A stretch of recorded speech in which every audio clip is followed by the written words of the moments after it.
అధికారంలో ఉన్నప్పుడు కార్పొరేటర్ గా ఉన్నప్పుడు వైసీపీ యొక్క అవినీతిని ప్రశ్నించలేదని చెప్తూ ఉన్నారు వాళ్ళు.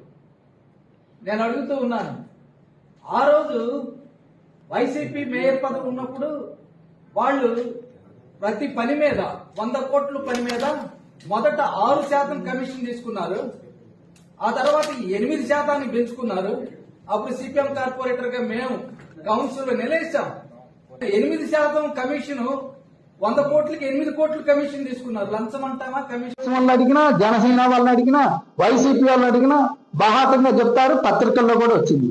ఆ తర్వాత మేయర్ తెలుగుదేశం వారు అధికారంలోకి వచ్చిన తర్వాత 8% 12% పెంచుకున్నారు వాళ్ళు.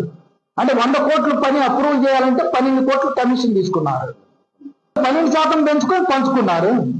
వాటిని కూడా మేము వ్యతిరేకించి నిలదీసింది మేము. ఇవన్నీ కూడా పత్రికల్లో వచ్చింది.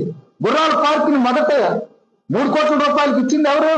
6 కోట్ల రూపాయలకి వైసీపీ వాళ్ళు ఇచ్చారు. అప్పుడు ఆ రోజు తెలుగుదేశం వాళ్ళు వైసీపీ వాళ్ళు తినేశారని ప్రచారం చేశారు. తెలుగుదేశం వాళ్ళు మేయర్ పదవి వచ్చిన తర్వాత వాళ్ళు మరలా తిరిగి ఆ గుర్రాల పార్క్ ని వాళ్ళకి ఇవ్వడానికి ప్రయత్నం చేశారు. వాళ్ళకెంత ముట్టిని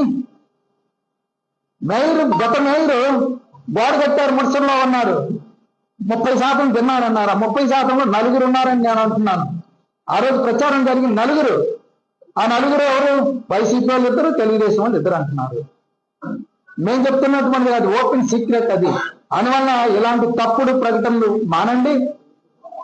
మా మీద బురద జల్లాలని మీరు ప్రయత్నం చేస్తే ప్రజలందరికీ తెలుసు ఎవరు అక్రమాలు చేస్తున్నారు, ఎవరు తింటున్నారు, మున్సిపల్ కార్పొరేషన్ యొక్క డబ్బుని ఎలా దుర్వినియోగం చేస్తున్నారు అనేటటువంటి అందరికీ తెలుసు. విశాఖపట్నం ప్రజలకు తెలుసు. అందువలన ఇలాంటి తప్పుడు ప్రేలాపనలు మానండి. ప్రజల